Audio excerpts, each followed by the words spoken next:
Hello, Chicago! Welcome on in to a Victory Monday edition of Chi-Town Weekly. The Bears crossed the pond and they kicked some Jacksonville Jaguar ass. It was wonderful.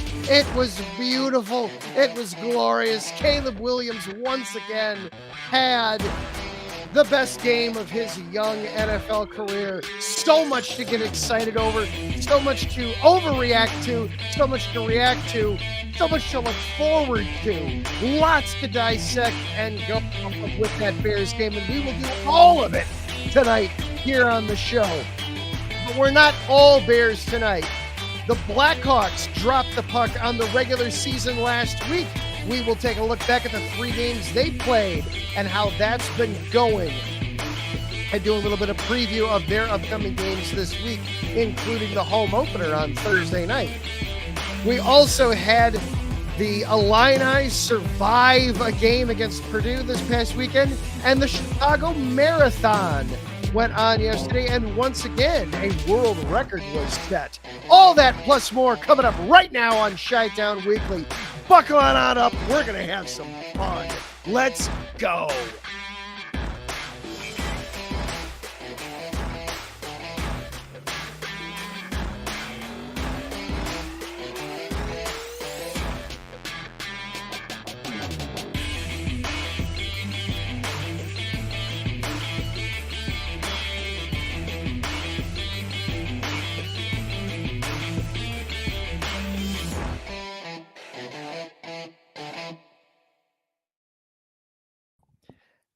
And hello and good evening, everyone. Welcome on in to Chi-Town Weekly, part of IE Sports Radio, your direct feed for all that is sports. I am your host, Adam Karnick.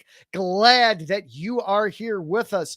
It is our 3rd straight Victory Monday here on the show. We will be talking lots of Bears, enjoying that win across the pond yesterday. The boys are already back in the country. They are well rested and getting onto their bye week festivities, but we can still enjoy the game that was yesterday. We're also going to be talking about the Blackhawks. Their season has gotten underway. They've got their first 3 games under their belt.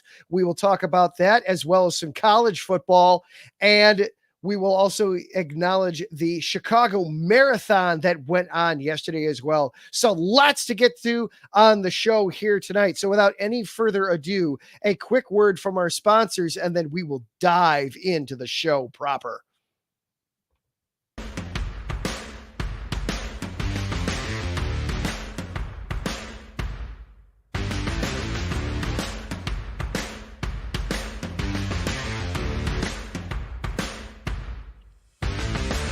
IE Sports Radio fans, this show is brought to you by Planet Jerky Premium Brisket Beef Jerky.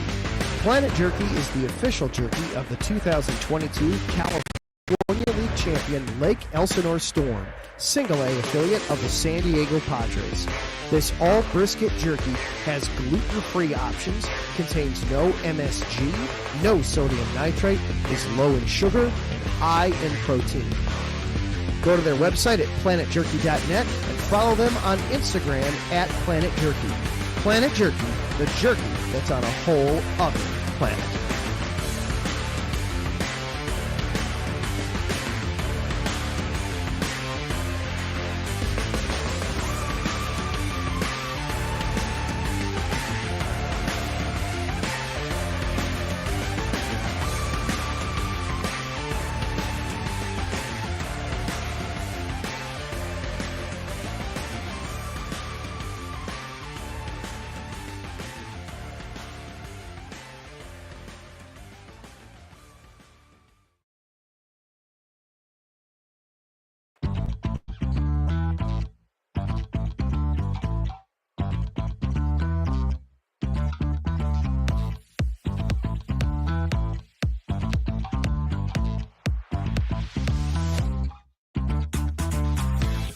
Hey there, IE Sports Radio fans. Be sure to check out our sponsor, Seal the Deal Wax Seals by Cecilia B. You just finished your very own wedding or baby shower invitations and you're looking for that extra special touch? Maybe you just wrote a letter to a relative or a friend and you want to add to their smile when they receive it. Then seal the deal with Cecilia's handmade sealing wax stamps for your invitations, letters, and gifts. You bring the deal, we'll bring the seal. You can find them on Instagram at sealthedeal_wax stamps and on Facebook, Seal the Deal Wax Seals.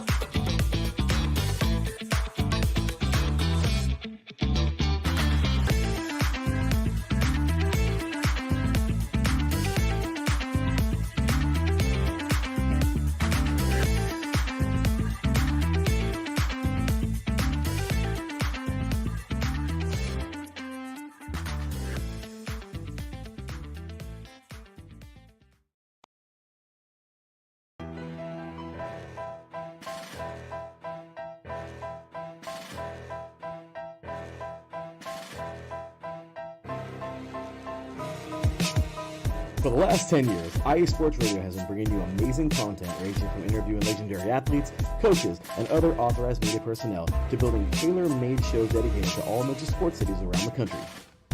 Make sure to follow us at IE Sports Radio on X, Instagram, Facebook, TikTok, and YouTube to keep up with the latest in sports and with all of our shows. Also, make sure to check out our daily updated website at iesportsradio.com. At iesportsradio.com, you can see our daily show schedule and check out all of our show pages with personal bios to learn a little bit more about each of our awesome hosts. In addition to our show pages, you can catch the iSports Radio blog, Hall of Fame, Fans of the Month page, and our merchandise shop, including t-shirts, tank tops, caps, long sleeves, hoodies, and more. For now over a decade here at IE Sports Radio, we've continued to be by the fans, for the fans, and we thank you all for your support and for making IE Sports Radio your direct feed for all that is sports.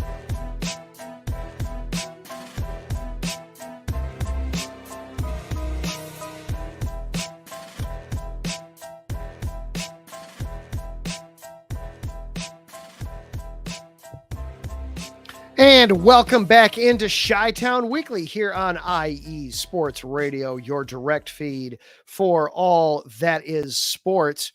We want to be sure to shout out and thank each of our sponsors, Planet Jerky, Premium Brisket Beef Jerky, and Seal the Deal Wax Seals, and of course, IE Sports Radio for providing the platform for the show, without which none of this would be possible.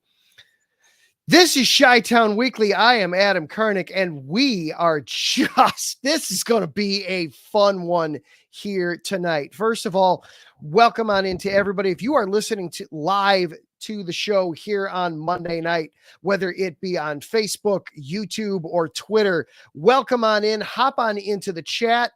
Drop us a message. I see Larry B is there. Good evening, sir. You can hop on in, drop us a message, say hello there. You can also follow along with this show on all of the social media platforms. This show is available for you on Twitter. We are at IESRC, or you can follow along with me personally. I am at Adam_Karnick. What a game yesterday. What a performance from the Bears. Absolutely throttling the Jaguars in London, 35-16, in a game that for the second week in a row felt like it was over early in the fourth quarter, that the Bears were in control of the game, and you knew that this one was going to finish in a positive light for the Bears.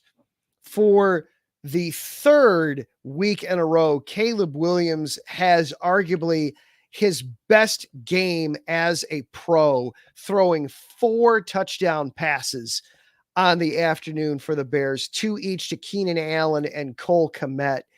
And he's just starting to look more and more like a point guard out there on the field. He is simply going where the defense dictates. Oh, you're going to take away this guy? Well, then I'll just go over to this guy. Oh, you're going to try to stop this play? Well, then we'll just do this counter off of it.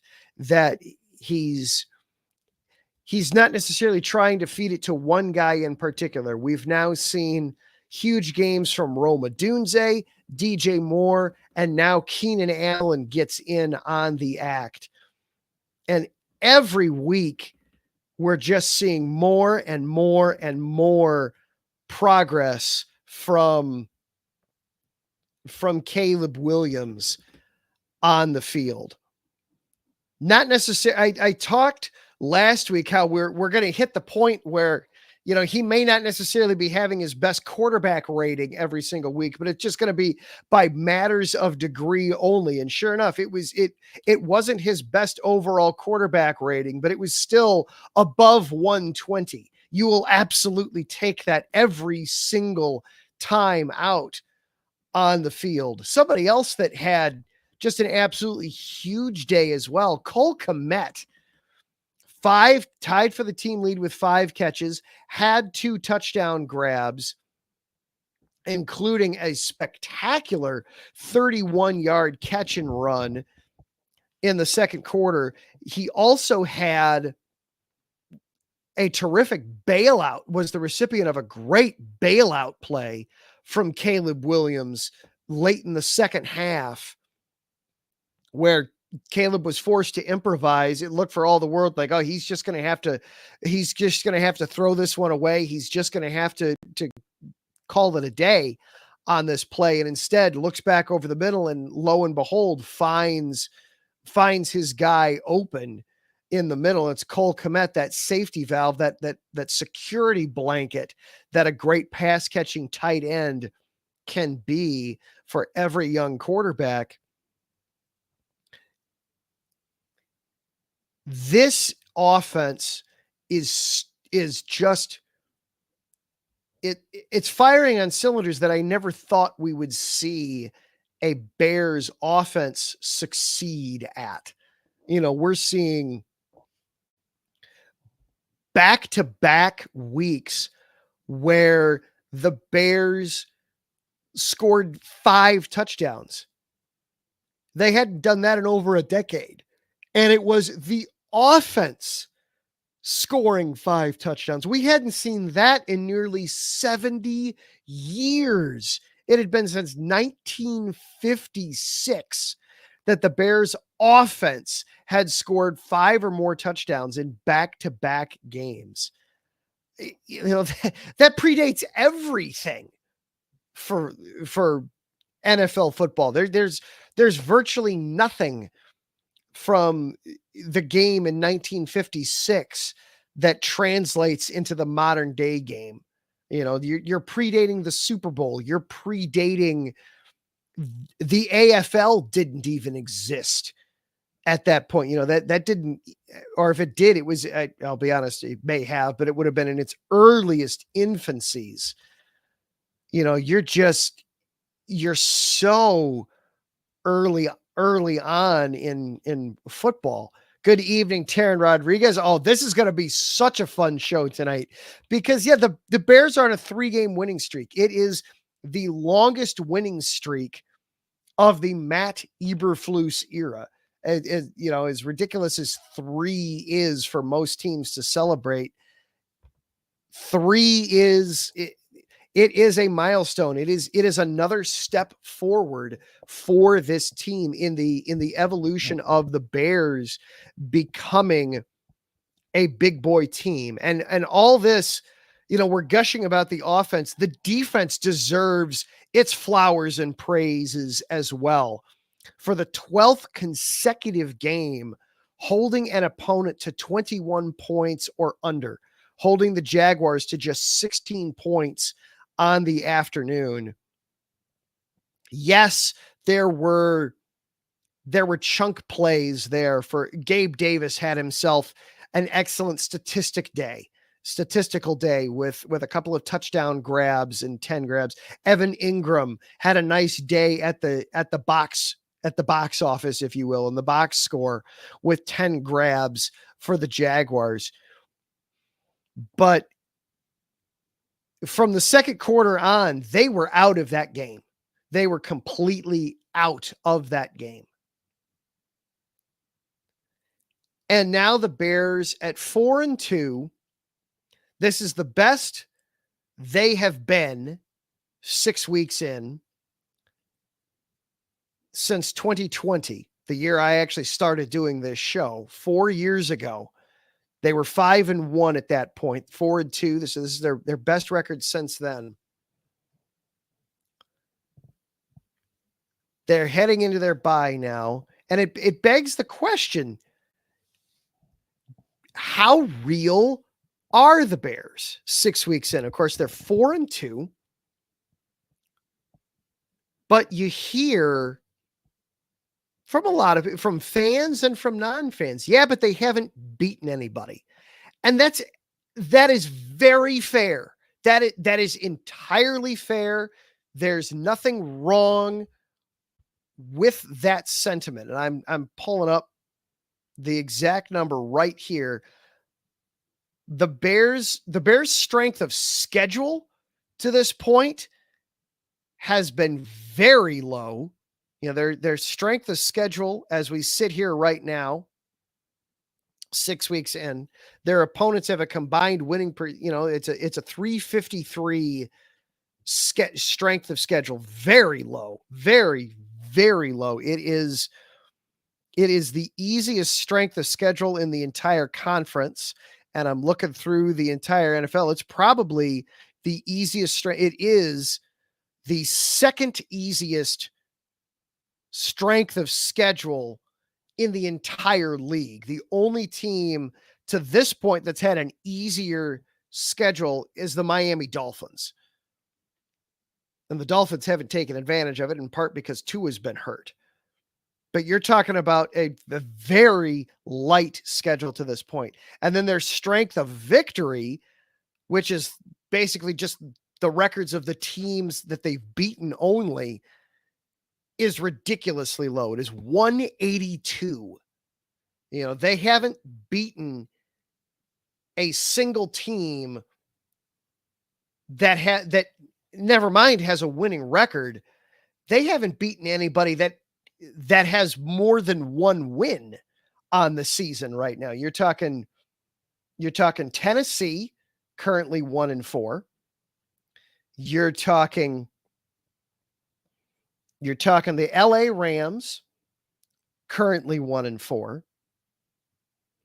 You're talking the Carolina Panthers, currently 1-5, and then the Jacksonville Jaguars, currently 1-5. You know, so brutal opponents that they have faced to this point. So how real are the Bears? What I'd say to that in argument, in defense of my Bears, you know, first of all, there's always the adage you can only play the teams that are on your schedule, which is kind of a cop-out. You know, it's acknowledging it without acknowledging it.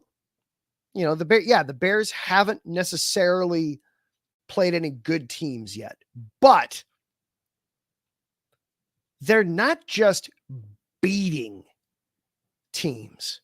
Especially the last 2 weeks, they have been drubbing teams. They've outscored the Panthers and the Jaguars 71-26. 71. Think about that. Sure, we're used to the Bears being able to beat really bad teams. We've seen that. We've seen that before. But not like this. We're used to it being a final score of 17-13. And you go, well, yeah, it wasn't really that close though, because the defense had it on lockdown. And the offense didn't need to do that much. All they had to do was just play it safe, not turn it over, and just make sure that they stayed out of the way because the defense had it in control. You know, or 16-9 or 14-6, you know, scores like that. That's what we're used to seeing when the Bears play a bad team. We're not used to seeing 36-10. We're not used to seeing 35-16. This is a sign of what good teams do to bad teams. The entire NFC North right now is above 500. It's the first time since the merger that an entire division has had every team with at least 4 wins 6 weeks into the season. The NFC North is really strong this year. 17-5 overall. The Vikings are 5-0. The Lions look really good. Everybody in the division, the Vikings had the week off, but everybody else in the division looked really good yesterday. All of them put out drubbings of their opponents. The Packers killed the Cardinals 35-10. Do I have that right from yesterday? As I'm looking it up real fast. 34-13 against the Cardinals. The Lions absolutely curb stomped the Cowboys 47-9 in Jerry's world. We're going to learn a lot about the Bears coming up here in about a month, because they're going to start playing those divisional games. Their next game they've got is against Washington, against Jaden Daniels and the Commanders. And for everybody that wants to argue about, the Bears haven't beaten anybody, frankly, I'd make the same argument right back at you about the Commanders.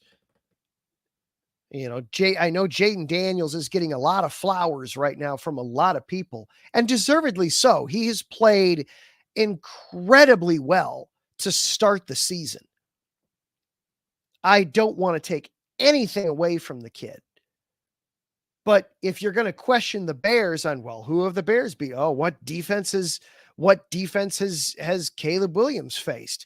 Jaden Daniels hadn't faced a top tier NFL defense until just yesterday with the Ravens, and they lost. Now, Daniels played a good game. He's not the reason that they lost, but it was still, they lost. They came up short. Otherwise, they curb stopped the Cardinals. They beat the Bengals. They beat the Giants. There's not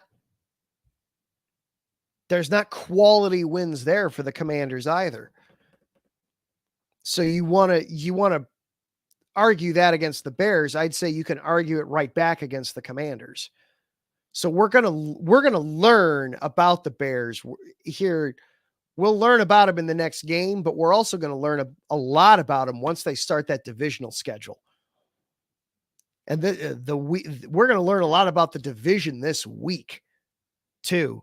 You've got the Packers hosting the Texans, and then the Lions and the Vikings are playing each other. We're going to learn a lot about the division this week. But meanwhile, the Bears just get to sit back. They get to rest up. They get to be healthy. Something else to keep in mind with that game yesterday defensively, the Bears did that against the Jaguars without Jaquan Brisker, one of their starting safeties. They did that without Tyreek Stevenson, one of their starting corners. And then Kyler Gordon got hurt partway through the game, and they still held down Jacksonville. Gave up some yards, but didn't give up points. So now what's next up for the Bears as they head into the bye? First of all, you get to rest up, you get to be healthy. And that's always so huge to get healthy, to get well. Hopefully Brisker is able to come back from the concussion protocol. You hope that Tyreek Stevenson is able to come back. Kyler Gordon, I didn't hear anything specific about him today on reporting, so I would believe that he's he would be expected to come back. Hello, Mr. Farrand. Good evening, sir. Welcome on into the show. Listening on in over on Facebook. Good evening.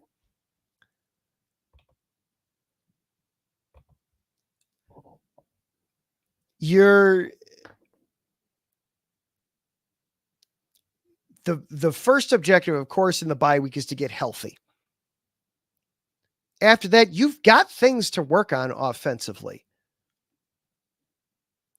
One of the things that got talked about a lot last week, right at the end of the week, was the fact that the Bears for a while to open the season, the Bears didn't script their first 15 plays, that they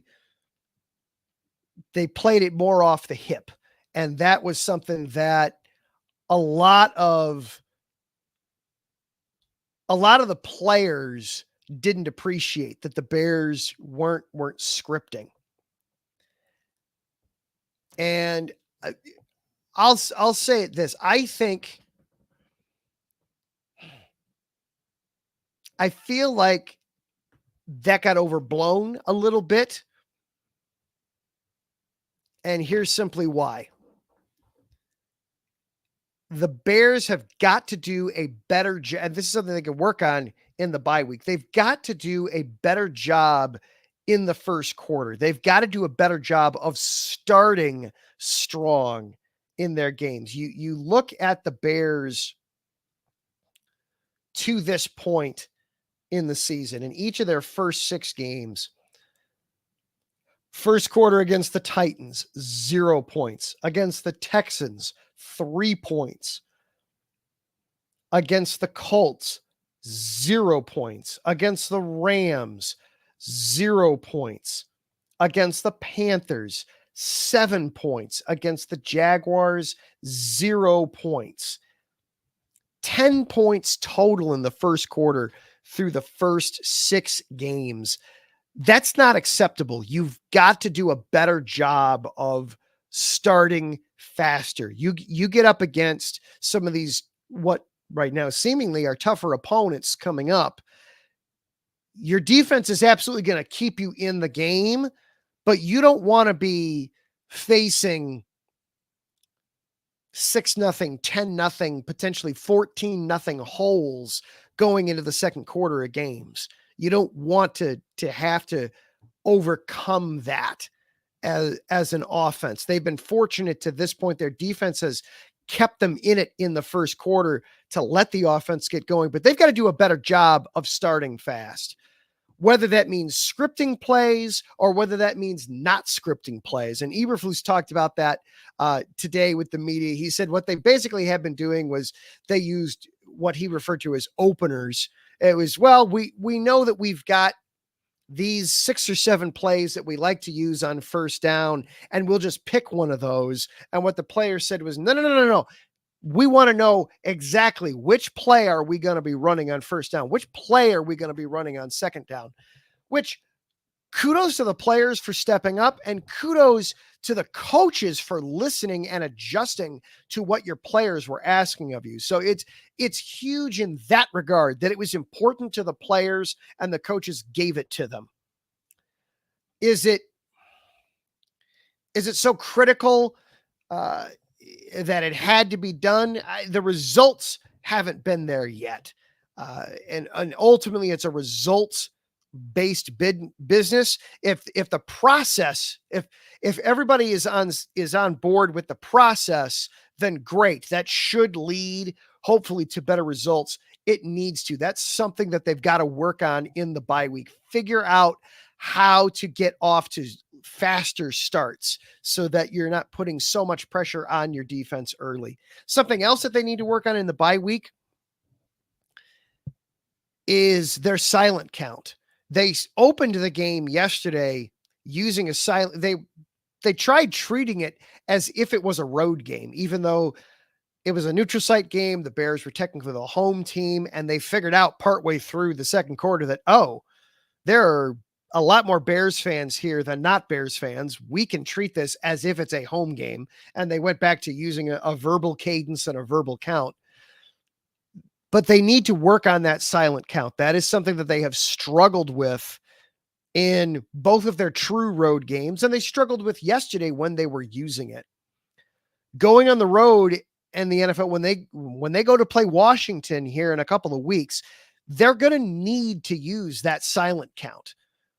So figuring out how to implement that is going to be important. Figuring out what they need to do to make that work, whether that means everybody knows the timing or everybody just turns their head in and watches the ball get snapped and then come back to blocking, or however it is they do it, or just have Caleb go up there like a seal and just, clap his hands like crazy, looking like a man possessed up there, like, Coleman, give me the stupid ball, whatever it takes.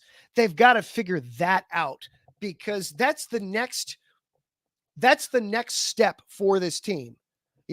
Every week we've come up with something new on the checklist to just keep raising that bar so that okay, you pass this test, here's the next one. We talked about obviously just winning a game. We talked about Caleb improving every week, which we've seen that. We talked about stacking wins. We've seen that now with 3-game winning streak. Last week we talked about needing to win away from Soldier Field. We did that. Now, can you win a true road game in the NFL? That's something that still they've only done it a handful of times in the Eberflus era. They've done it 4 times total so far in Eberflus's 2+ seasons. We're now, 40 games into the Matt Eberflus era. He's got 14 wins. Only 4 of those have been on the road. You've got an opportunity now coming off of a bye week with extra time to prep, extra time to rest. Heck, who knows? The Washington, they've got a perfect trap game this week. They play the Panthers, coming off of the Ravens and looking forward at the Bears. Who knows? This could be a trap game for them, but I would expect that Washington would come in with a record of 5-2 and feel good about themselves. You've got extra time to prep for this game. That's the next step, is being able to win a true road game in the NFL and being able to execute your silent count is going to help that in a big way. So the 3 keys for this bye week for the Bears: 1, get healthy. Whatever you got to do to get healthy, whether it's Jaquan Brisker, which that's somewhat out of his control, Tyreek Stevenson, Kyler Gordon, Ryan Bates, whomever, Tevin Jenkins, whomever it is, do whatever it is you got to do to get healthy. That's number 1. Number 2, figure out how to get started faster offensively. Get some points, whether that's scripting plays, whether that's not scripting plays, whether that's going no huddle up tempo right out of the gate, whatever it is. And then lastly, and this will tie into number 2, figure out how to get everybody on the same page to execute your silent count as efficiently as possible for the road test. A lot of homework for the Bears over this bye week. I've got one of my former teachers in the chat room here tonight, so I'm going to be bringing up, so of course we got to come up with homework, right, Mr. Farrand? We always got to do that. Lots of work for the Bears to do over the bye week, but a lot of encouraging signs and really, really good stuff that we've seen from the last couple of weeks. I feel like the Bears are up to the task. We are going to take ourselves a quick break, our first break here of the night. And then when we come back, the Blackhawks dropped the puck on the 24-25 season last week. We will check in on how the boys on Madison are doing, even though they're still in Northwest Canada, but they're they're always going to be the boys on Madison. We will check in on the Blackhawks next here on Chi-Town Weekly, part of IE Sports Radio, your direct feed for all that is sports. Be right back after this.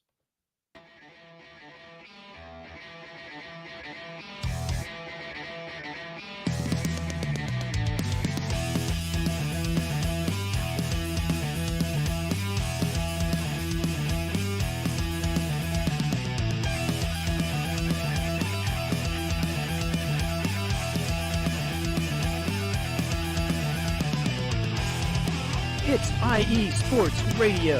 It is your direct feed for all that is sports.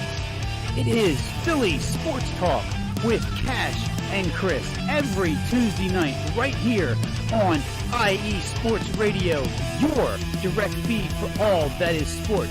Philly Sports Talk with Cash and Chris is the most comprehensive view on Philadelphia sports exclusively right here on IE Sports Radio. You know what it is, your direct feed for all that is sports. Tuesday night, IE Sports Radio, Philly Sports Talk with Cash and Chris.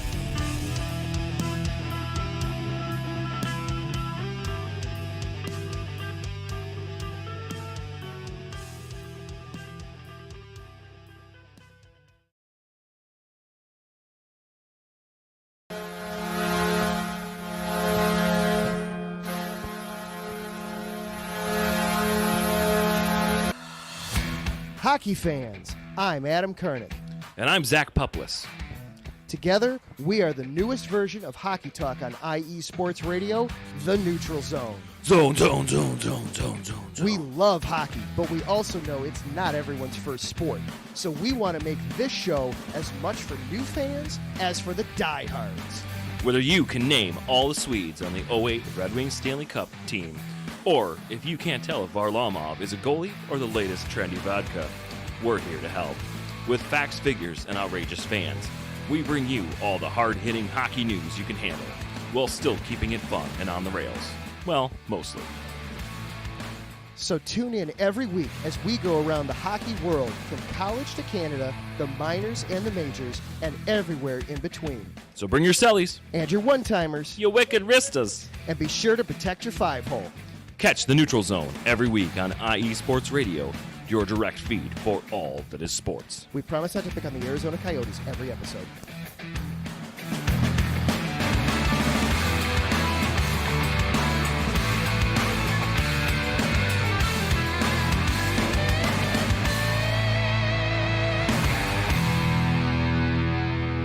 And welcome back into Chi-Town Weekly here on IE Sports Radio, your direct feed for all that is sports. Adam Kernick back with you here. Talked a bunch of Bears in the opening of the show. We're going to turn the page a little bit, though. The Blackhawks, my other favorite team, is, I'll duck out of the way here for a second. You can see the banners that I have behind me. Got Bears on one side, the Blackhawks right there in the middle. One of my other favorite teams in the city. They dropped the puck last week on the season. Out in Utah, they made history being the first opponent for the Utah Hockey Club. That name. I'm not gonna like it. Anyway, for the Utah Hockey Club, they faced them last week before heading north of the border for Canada. They're going to stick around in Canada for a little bit, but they took on the Blackhawks last week, took on the Winnipeg Jets before then heading out to Edmonton and taking on the Edmonton Oilers last week. 1-1-1 to start the season. Probably about where I would have. Oh, mom's making the request I show everybody my shirt. My wife is, as you may or may not know, my wife is very much a Hallmark Christmas person. My mom found this shirt and decided this was so me.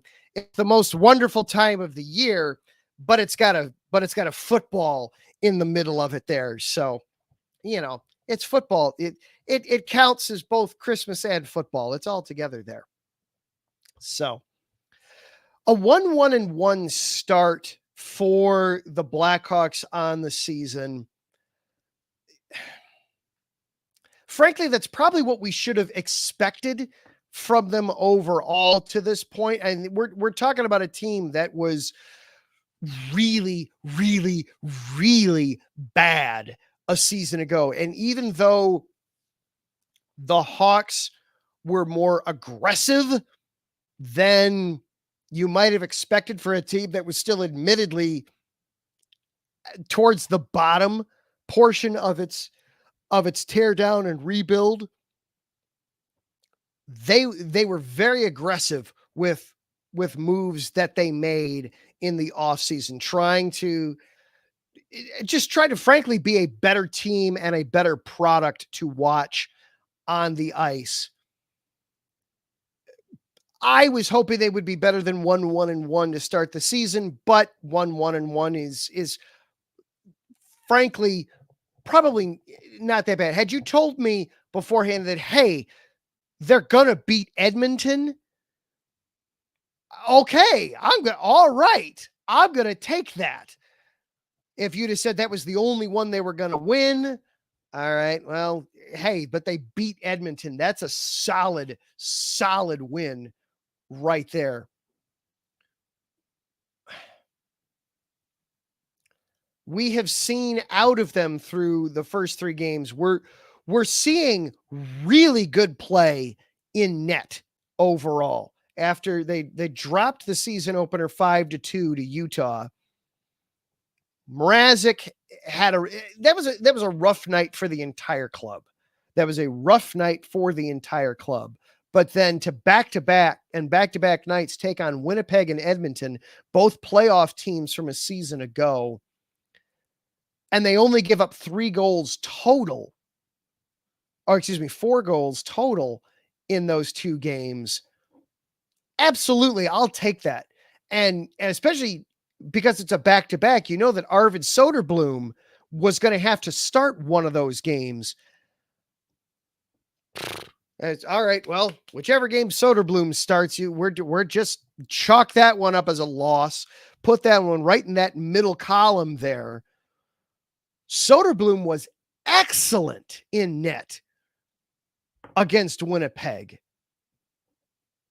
You know, the Hawks dropped that one because they just couldn't buy a shot to save their lives. They just absolutely could not shoot the puck on net.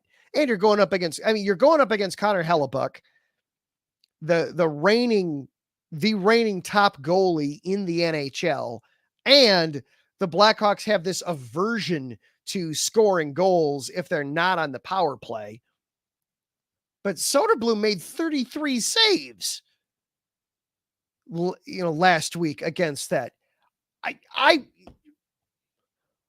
Man, that's mission accomplished right there. I will take that every night of the week and twice on Sundays from Arvid Soderblom. If you're going to get that kind of production, my goodness, you owe it to that man to score some goals in front of you then. And if he's going to give you that kind of production in net, and then that allowed then for Mrazek to have an excellent game against Edmonton the following night. Oh my heavens.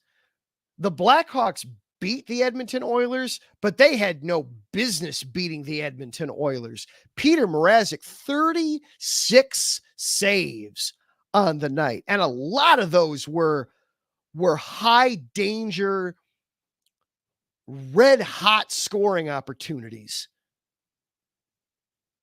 Though that was at a tremendous game by Peter Mrazek in net against Edmonton. And the Hawks wind out coming, the Hawks were not the better team against Edmonton. They were the better team against Winnipeg and managed to drop that one because Mrazek gave what, they were 64 seconds away from a regulation shutout with Arvid Soderblom in net. They should have had that one. They were absolutely outplayed by Edmonton the following night, but somehow came away with that one. I'll take it. I will absolutely take it.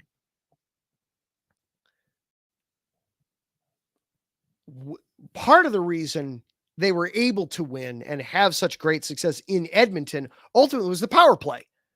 You score 3 power play goals in a game, you're going to win a lot, very frequently. And that power play came a long way. You go back to the game against Utah. I'm pulling up the exact stats here. First of all, they were 0 for 3 on the power play in Utah, and it wasn't just 0 for 3. I mean, it was 0 for 3, and they didn't look like they wanted to.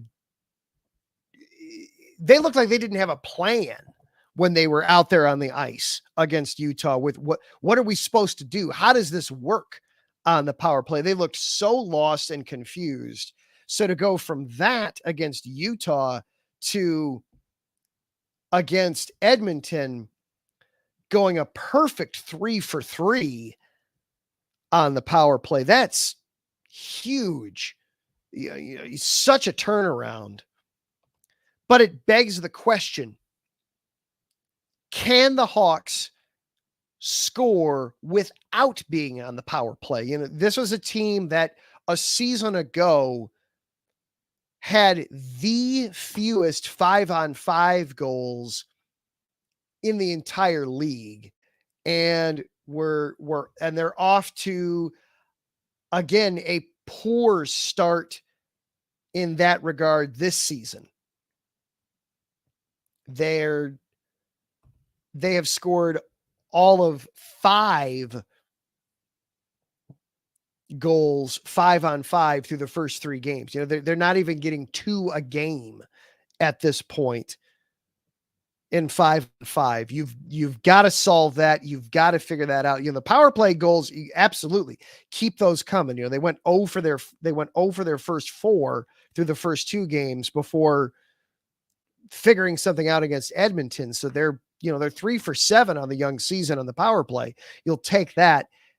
You've got to get regulation goals as well. It can't just be the power play is the only way that they score. Bedard off to a strong start. He's got 4 assists on the young season.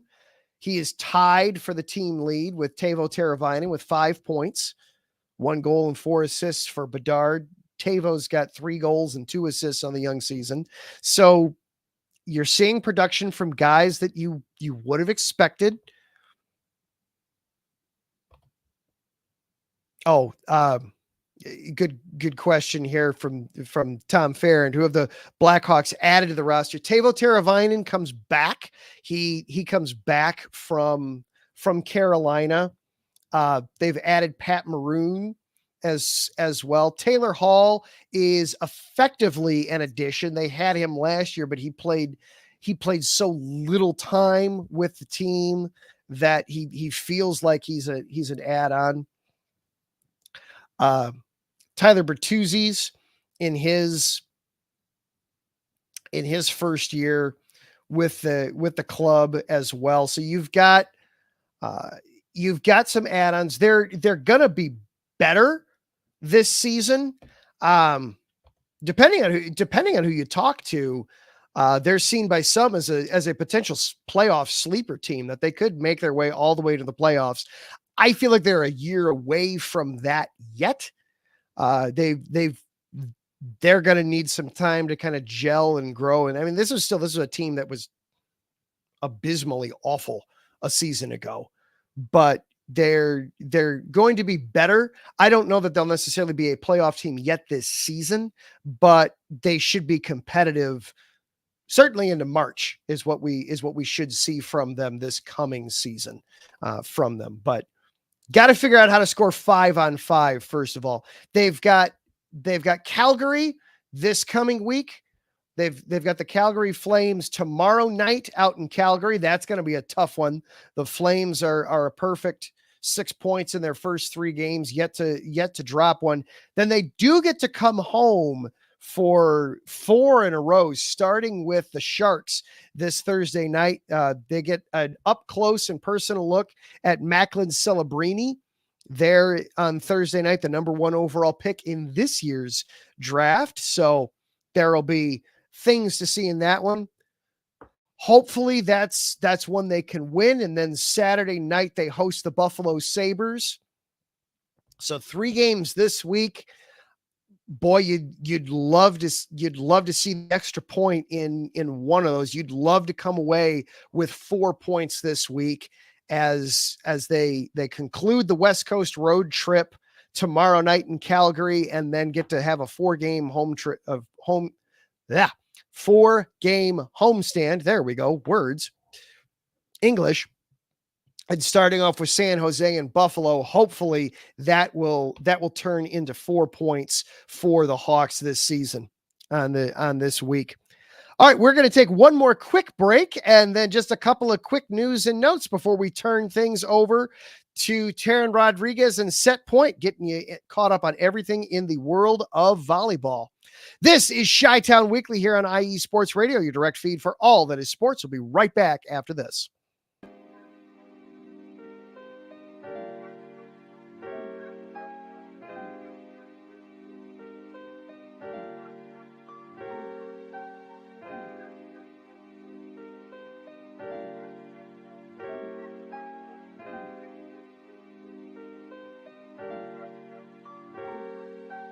Hello, ladies and gentlemen. My name is Davidson. It's your boy, Dentarius Live. And we are the hosts of Fast Break here on IE Sports Radio, where we discuss everything in the world of basketball from prep to the pros. You guys should definitely check us out, man. Sunday, 8 p.m. Eastern, 5 p.m. Pacific. We got all the basketball information you guys need, so we look forward to you guys listening in. And please do, because we are the best basketball show on this side of the Mississippi. And please do check us out on Twitter at FastBreakISR. D-Lock, where's our time again? 8 p.m. Eastern, 5 p.m. Pacific. That give you guys plenty of time on a Sunday. Tune in.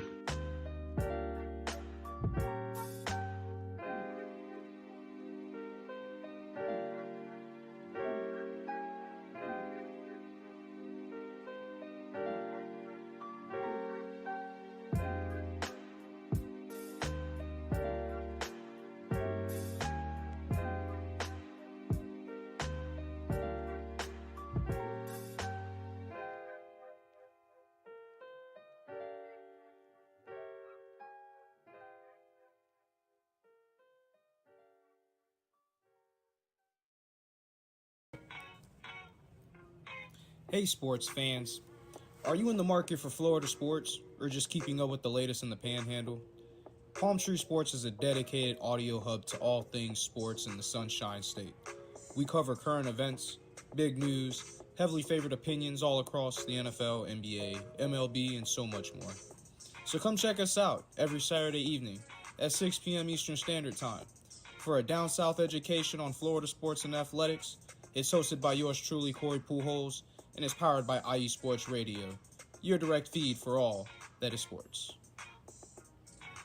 And welcome back on into Chi-Town Weekly here on IE Sports Radio, your direct feed for all that is sports. Adam Kernick with you here for just a couple of more minutes. We're going to wrap up the show here tonight before we turn things over to Taryn Rodriguez and Set Point, getting you caught up on everything in the world of volleyball.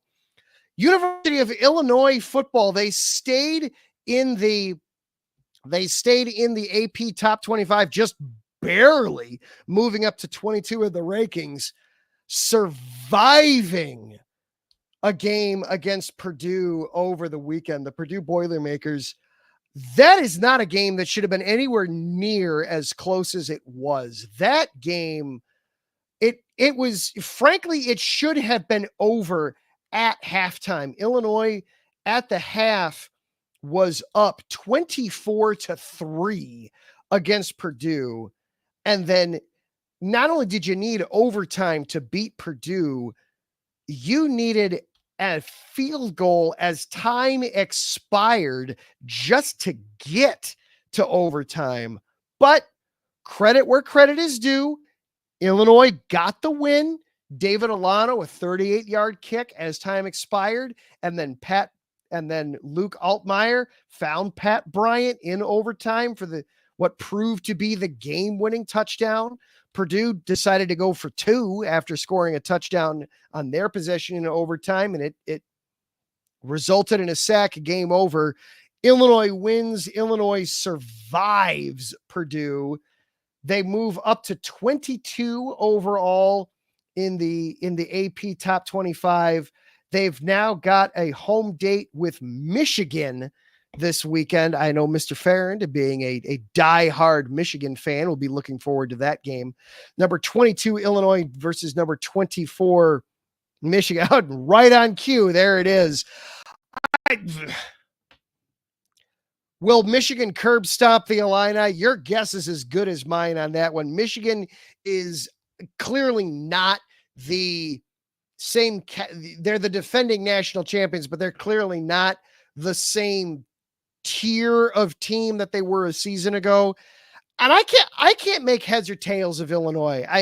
They go to Nebraska and they come away with a big overtime win. They look good. They feel like there's something going on there. And then they barely survive Purdue. They go up against Penn State and just, it's, you lose by 14. It is, I